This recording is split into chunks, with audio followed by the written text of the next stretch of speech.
Hello, everybody, and let's call the meeting to order. Good morning, everyone. Good to see you. Good to see you.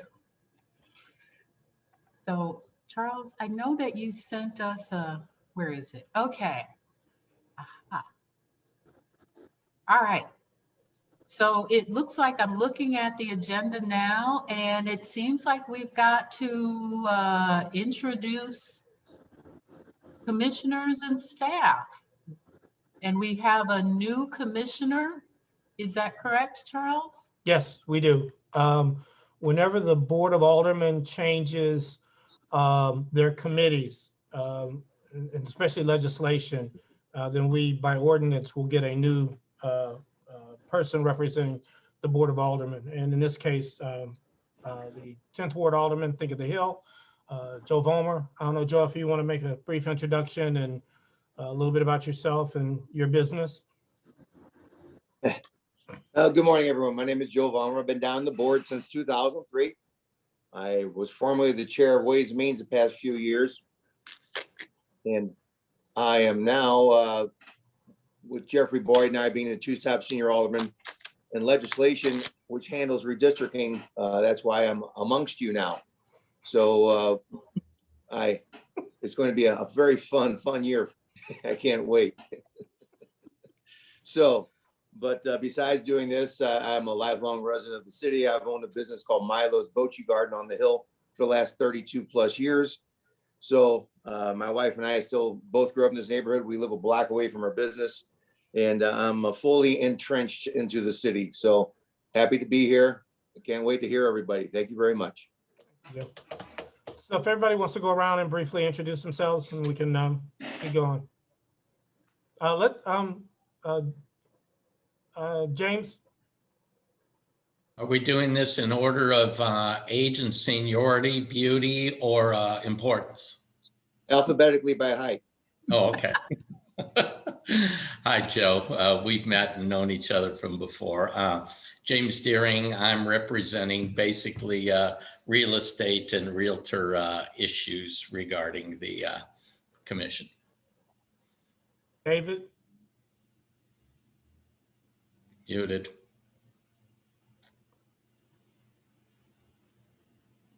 Yay, I'm not the only one. David, we can't hear you. He can't unmute. David Neuberger is the director of the Office of Disability for the city of St. Louis. And he's a lifelong resident. I believe he lives in the Central West End, but I'm not sure. So. And he's unmuted now. Oh, well, David? Alderman, we've chatted from time to time in the office on the disabled, and it's good to see you in this. I'm looking forward to getting to know you a little bit better. And we are working, I focus in part on disability, but in substantial part, but disability in our community. The large portion of people who are disabled are also low income, and many of them are African American and other kinds of minorities. So we kind of cover a broad range. Nancy? Hi, I'm Nancy Williams. I live in South St. Louis. I represent probably multiple communities. I'm a retired professor where I did social justice and civil rights work, but also focused on LGBTQ issues at the university, and still do volunteer work like at Peabody School in the city of St. Louis and some other things that we all do. Charles Brown? Good morning. Nice to meet you, Joseph. I am a design professional here in St. Louis. I've held a few roles outside of CREA, Vice President of the National Organization of Minority Architects St. Louis chapter. I've also been a design professor at the Sam Fox School of Architecture here in St. Louis. And my role here has been to really address a lot of the issues around both safety with residential and public space. as well as the disparities that we see throughout the city in the physical and built environment. Lisa? I'm Lisa Gould with SEIU Local 2000 Health and Welfare Office. I provide health insurance to labor members. I've been in St. Louis City all my life. I own a building, or my business own a building between Union and Pershing, Union and DeVoliver. So I can't get out of the Central West End, and I live close by here. Nice to meet you. Kevin?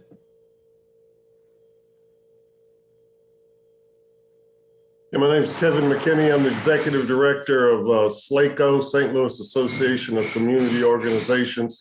Lived here in St. Louis for about 24 years. In fact, just celebrating our 24th wedding anniversary yesterday. So been around St. Louis for a while. Don't know what else you want to know about me. James Deering, he could probably try to tell you something about me. He'd make up something, I guess. Well, I know what you I'll put drink, it in the Kevin, so chat, it's okay. Kevin. Volmer knows what I drink, so. We're not going to blackmail now. Yeah. Carol? I'm Carol Robinson. I am, let's see, I'm a psychologist and psychoanalyst, if you know what that is, and a researcher. And I teach all around issues related to how we identify people, how we identify ourselves, and how we identify others. So that includes things like racism, sexism, homophobia. And my focus is on, rather than just kind of understanding the latest drama, which we certainly have enough of in St. Louis, really understanding how we got there, how we think about people we perceive as different from us, and how we react to that as a result. So I do things like encourage CREA to get those numbers so that we can actually analyze them and look at them and understand what we're dealing with beyond, again, one individual's drama. Thank you all. Staff, Denise? Good morning. I'm Denise Jefferson. I'm the Deputy Director. I've been with CREA approximately 17 years, and I live in South St. Louis. Robert? Good morning. I'm Robert Jordan, Human Relations Specialist. Been with CREA going on, 10 years, maybe 9 or 10 years. Retired from the St. Louis Police Department a long time ago, 10 years ago. As a detective, correct?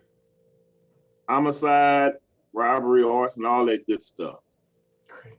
As a sergeant, retired as a sergeant in the housing division. Angela? Angela? She's here somewhere.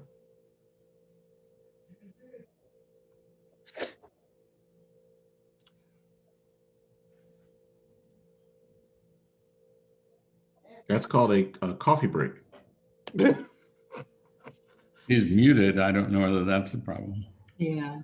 Well, you know what, while we're waiting for them and Denise is away from her desk, I also have a confession to make that we tried out our system on my management company this past week, and I think it works well, right, Denise? Hi, you guys. I'm Angela Brown. Been with the city 28 years and with CREA since 2014. I'll be taking minutes. My computer will not allow me to talk, so I'm on Denise's phone saying hello to everyone, and hopefully this is a good meeting where we can get things done. Okay. Thank you. All right, so let's get started.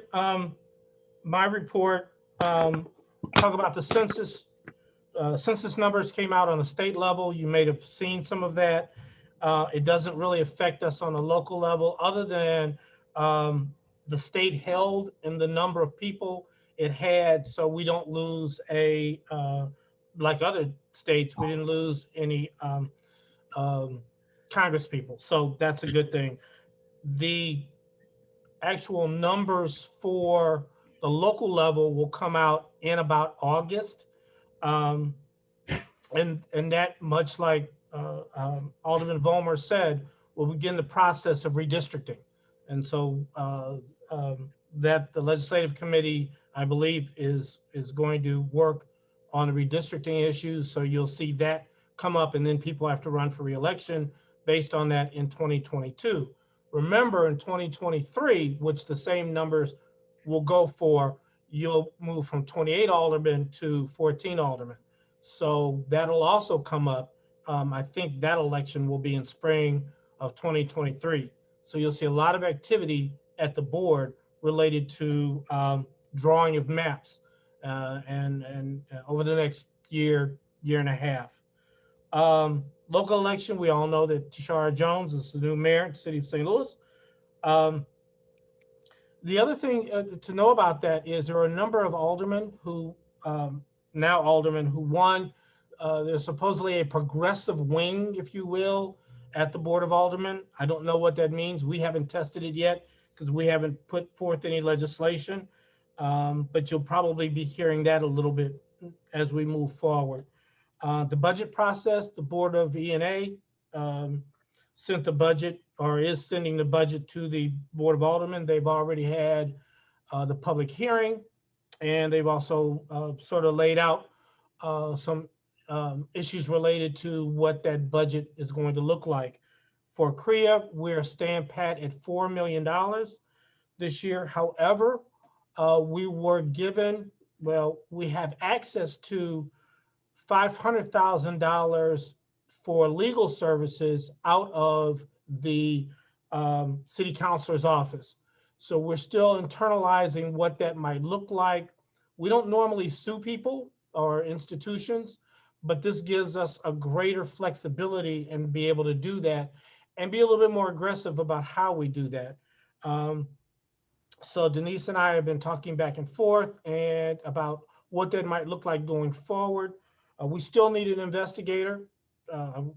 So that's one of the things, if we could carve out a little out of that $500,000 to get another investigator and then some money for outreach. We still need money for outreach. So we're looking to do that. We'll be working with the mayor's office and the Board of Aldermen as we move forward. So it's not restricted then in any way? The money is restricted right now because it's actually in the city councilor's budget. Oh, okay. Sort of earmarked for us. So Okay. if we decide, one of the things I'm thinking about is we've never had money to go after environmental justice issues. Oh, that's This true. might give us that possibility to do some of that.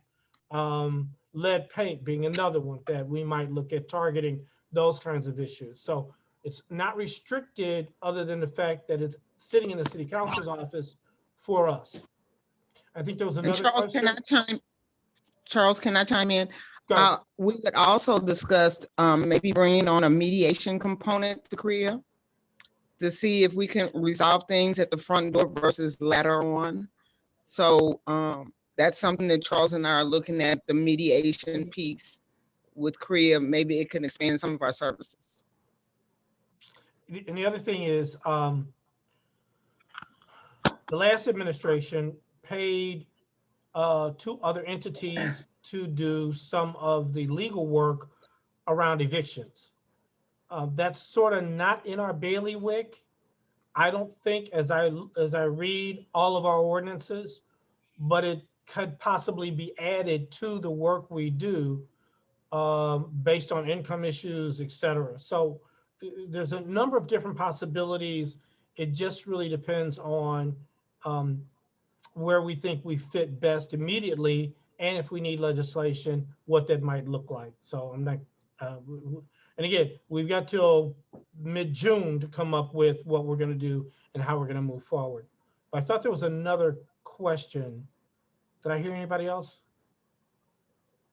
Okay, I'm almost done.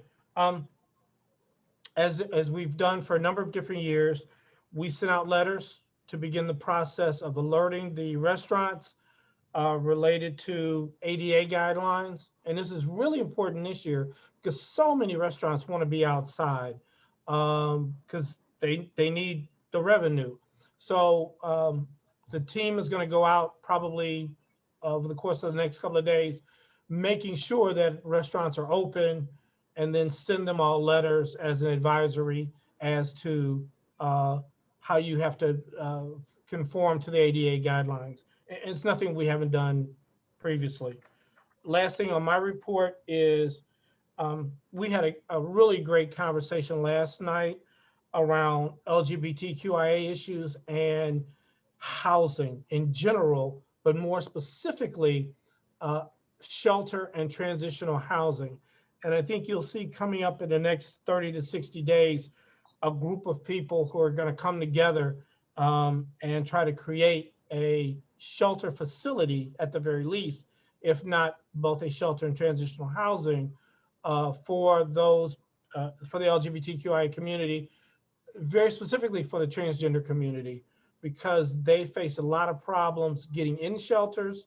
There's misnaming, there's dead naming, there's misgendering, there's bathroom issues, there's shower issues. A lot of times they work overnight, and so they can't get back in during the day to go to sleep. So for all of those sorts of things, working with that group to see if they can put together a quality proposal for the to go to emergency support grant either now or in the long term, the next several months. So I'll stop there. See if there's any questions that you all might have. If not, Denise is the Deputy Director report. I have a question Yeah, for James. our director there. How's the future outlook with the new administration on job security? Well, this kind of ended.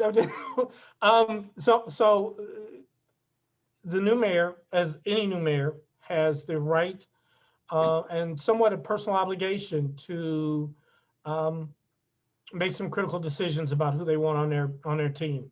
What she basically said to everybody consistently was she wanted to see who was out there, and therefore everybody that I know of, every director has had to reapply for their position.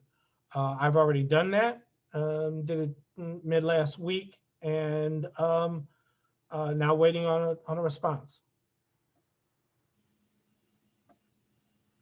Thank you, James. Mm-hmm. Anyone else have any other questions? All right. I'm going to come back later on because there's a few other things I want to fill in, but Denise?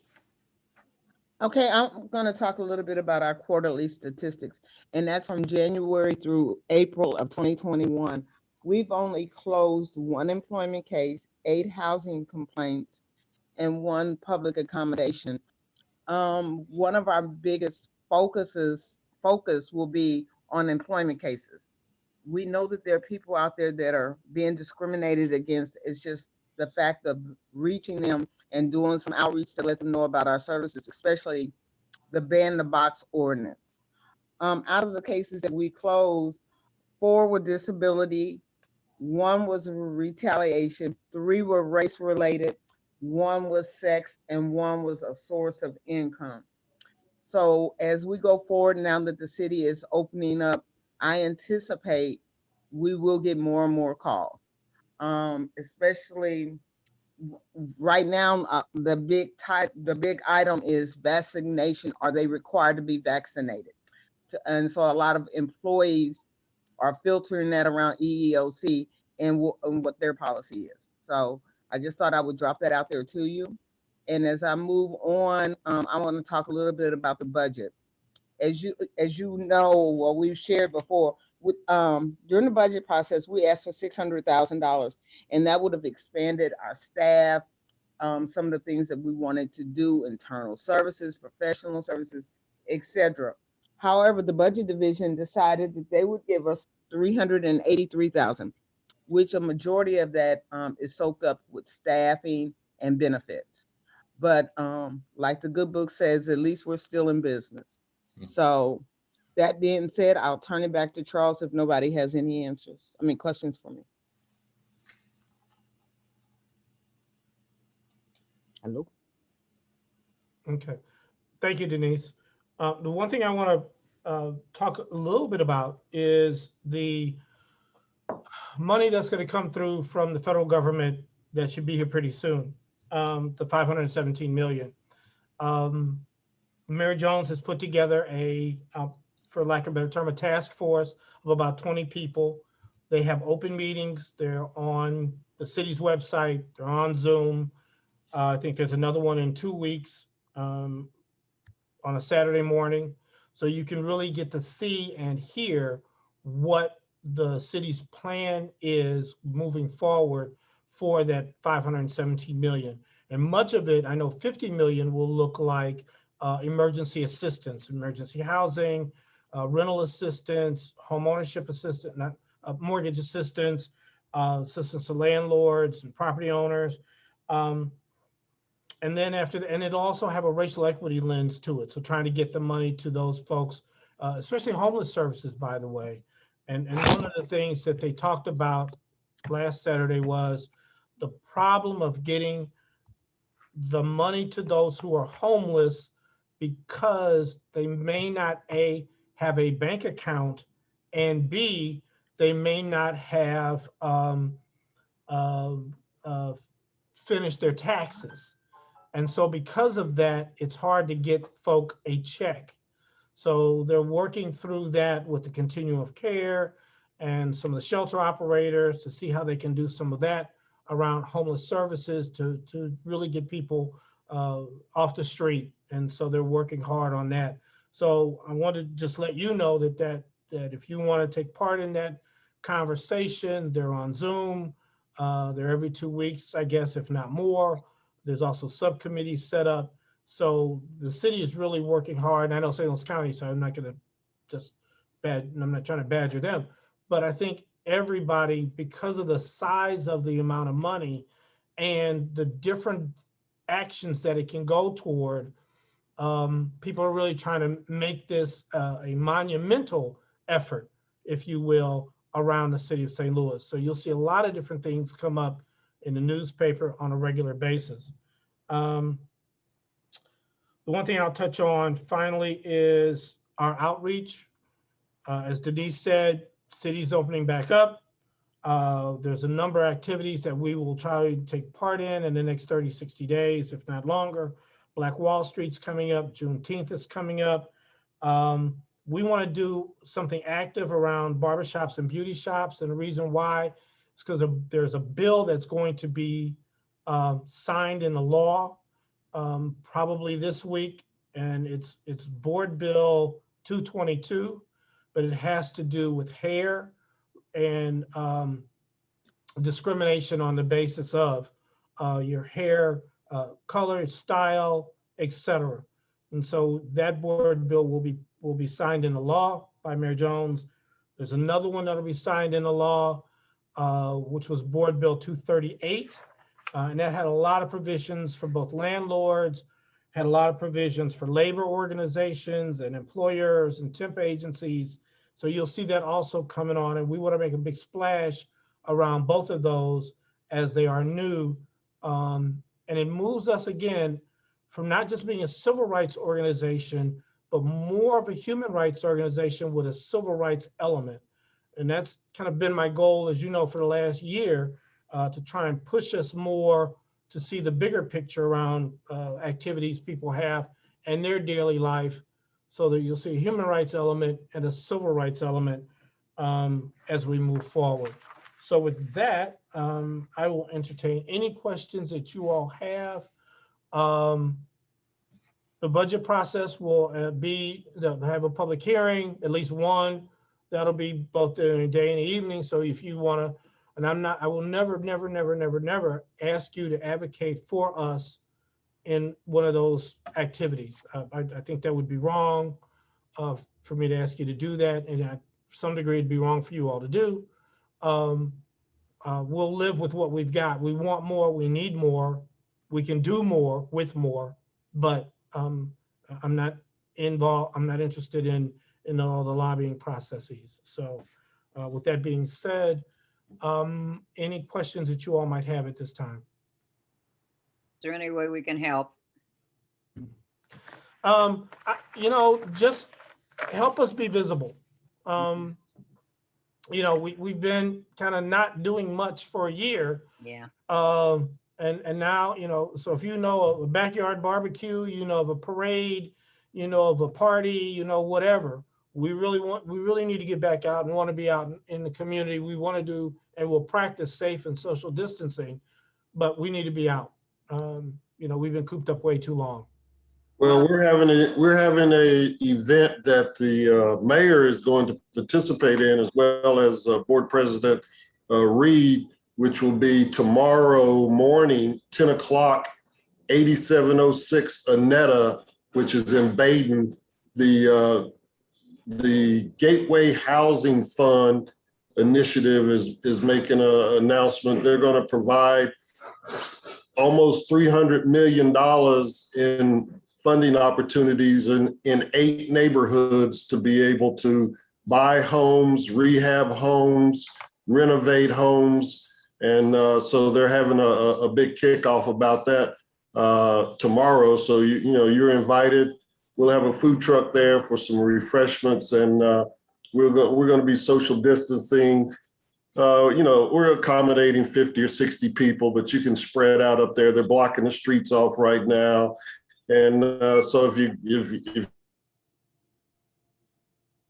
don't have anything to do in the morning, signs there says, keep Charles Bryson, keep Charles Bryson. Please don't do that.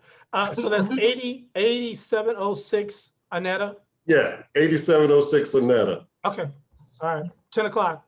10 o'clock. Okay, Carol?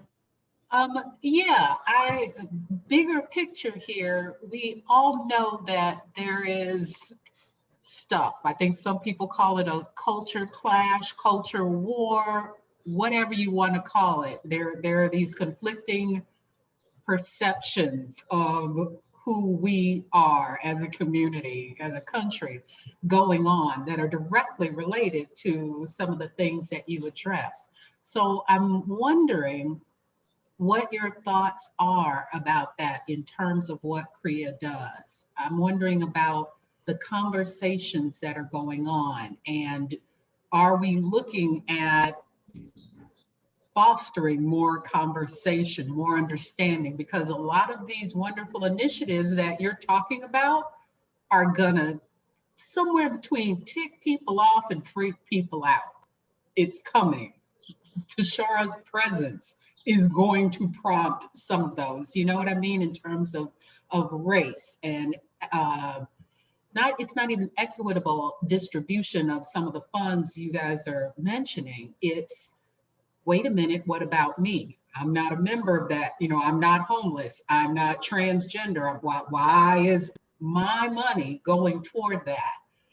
I'm wondering your thoughts about, are we going to support people in coming to some kind of understanding that we can as a community live with, as opposed to ramping up the infighting that can potentially happen? Yes.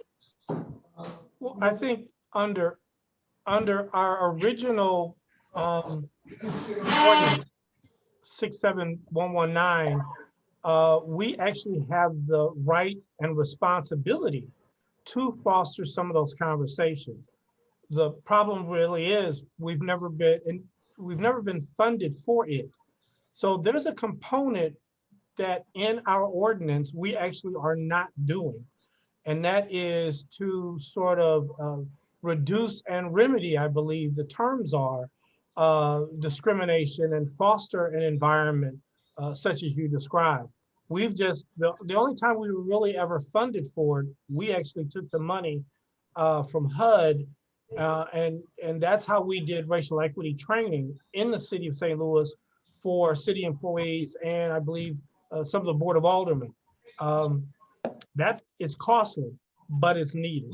And I think, for us, we would look at an additional resource to be able to do that, and dedicated staff, because that's something, as you're suggesting, you just can't do one-offs. You need consistent conversation with people. And I'll bring Kevin in. One of the things we also did was we funded originally part of the Neighbors United for Change. And that was a way of fostering North Side, South Side conversation. So Kevin, I'll step back and if you want to talk a little bit about that. Yeah, Charles. In the initial, I guess we started that in 2016. That came out of the 2014 SLACO conference that we hold right after the killing and the murder of Mike Brown. We tried to figure out some way that people could come together to start conversations. And it was suggested at that conference that we start some neighborhood interchanges and neighborhood opportunities for neighborhoods to come together. And so we started with the funding that we received from CREA in 2016. We did probably 12 neighborhoods, I believe, in 2016, 6 on the north side, 6 on the south side. They'd come together for breakfast and some facilitated conversation, and then they'd actually go visit each other's neighborhoods to discuss issues. We had them on a school bus and we rode around. So we did that with CREA's startup, and then we were able to get some funding from CDA, which we're in the process, we're getting that started again. We got some funding from them in 18, 19, and 20 kind of got shut down, and we were able to use the funds to work on Zoom projects and trying to keep neighborhoods connected by using, what we're doing now. But we're getting ready to get back to visiting neighborhoods and that type of thing. So CREA was the catalyst to get that going. And I always try to mention that when I'm out talking about Neighbors United for Change, that CREA kind of kickstarted us, got us going. And it's been a great, the big thing that we found out that most people in St. Louis realize that St. Louis is only as strong as its weakest neighborhood, and that there are neighborhoods that understand that there are some disinvestments in parts of St. Louis, and they understand that, when they talk about getting their trash picked up in the alley, kids can play in some of the alleys. Whereas on the north side, when they talk about getting trash picked up in the alleys, I mean, that stuff's been there for like months, So when people on the south side see that, they understand what's going on. And then on the north side, people are saying, well, what do we need to do to change this? And, some people talk about, the people that you have representing you. And then other people say you got to make phone calls. You got to push the buttons. Alderman Vollmer's right here. If somebody up there in the 10th ward needs something done, when he hears it from, he'll respond to 1 or 2. But when 20 people start calling him, he's gonna make a move. So they learn that. So they're learning that from each other. That you've got to push buttons. The squeaky wheel gets the grease. So it's been a good learning and understanding of the processes and what it takes to get some things done. And also, and I'll cut off, but people understand that North Side is just not crime-ridden. There are good people that live on the North Side, and a lot of people, they only see Channel 2, Channel 4, and Channel 5, and they hear about all the bad things. But when they actually get to sit down and break bread with somebody that lives in Walnut Park, or break bread with somebody that lives, in Penrose community, they find out, these are real decent, nice people that live here, and bad things can happen anywhere. And so it breaks that mindset that everything north is bad, everything south is great. I got people that we talk to in Dutchtown, for example. I talked to a group of 10 people, and 5 of them had never been to Tygrove Park. I got people that live in Baden that never been to the Central West End. They've never been to the Central West End, and they've lived here at least 15, 20 years and never knew where Dutchtown had never visited Tire Grove Park. So, you know, there's a lot of coming together that has to happen, and CREA has been a catalyst to kind of get that stuff going, especially under our fearless leader, Bryson's directions. Well, I know also that one good partner is maybe the YWCA, their Witnessing Whiteness program that they've done for a number of years. And I'm not sure, I think they've been trying to do it on Zoom. I know a lot of my faith community at the gathering have done the Witnessing Whiteness. And I've done it a number of years ago, and actually my university started doing it too. It's a white only program though, because white folks need to get together sometimes to have a conversation to understand racism is our problem. You know, we have created the problem. So I don't know what that they were going to try to do some of the same types of things, Kevin. At one point, they were going to try to bring folks that had completed Witnessing Whiteness together with some people of color to have cross-cultural conversations. But it didn't get off the ground when they had hoped to do it, and then the pandemic hit. So I wanted to circle back and just give a brief testimonial to what Kevin was talking about and what SLACO did in convening neighborhoods. And I participated in that on behalf of Carondelet, and we paired up with Hamilton Heights, and it was a great interaction. It was a great learning experience. It was great seeing each other's neighborhoods and getting to know each other, and the fact that we really had a lot more in common than we did in our differences, and experiencing a lot of the same overarching issues with it. So if there's a way that we can reincarnate that and get that funded and get that expanded, and but also get rid of this made up stigma of the Del Mar divide and quit saying north and south, but just these interactions between neighborhoods and communities all around, I think we'd build better bridges and live better together. Thank you. So Carol, unmute. You're muted, Carol. There we go. Okay. So it sounds like we as a group see the value, and I know that might sound ridiculous to say out loud, but it might be important to say out loud. We see the value in this kind of work, and I hear you, Charles, saying that we've been underfunded and therefore unable to really do this kind of work to the degree that you feel it might be helpful. So we don't have to resolve the issue right now, but it sounds like we're behind you. If there is a way that we can help foster this, because this kind of conversation is really going to be needed as people come back out, I'm telling you, it's going to hit the fan, just because there's so much pent up emotion. And now you're talking about bringing in all of this money. So if there is some way we can help move that forward, move us into doing more of that kind of work, it sounds like we are all very much behind that. And I appreciate that. I think, you know, when we look at all the things in our ordinance 67119, everybody's always looked at the civil rights part of it, and that being, you know, fair housing, equal employment opportunity, public accommodation, but not looked at truly the depth and breadth of things that the Civil Rights Agency can do, which they're doing it in other cities. And so we just have to figure out, we have to figure out, how do we get money into CREA to make some of these other things around these kind of conversations, to partner with Kevin and SLACO, to partner with David and around the disabled community. You know, so there's a lot of different things that we should be and could be doing that are in our ordinance. We just have to figure out how to get enough funding to make some of these other things happen. So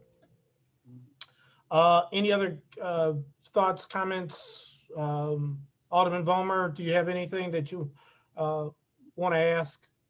No, it's interesting.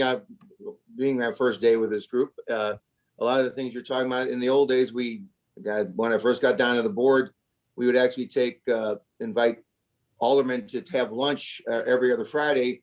A group of us would go. Naturally, we had to make sure how many because of sunshine laws, but we'd go to a restaurant in one of the other wards just to experience it and meet around. That was back when the Freeman Senior was around. And all of it, we make sure that people come into and get a feel for what's going on.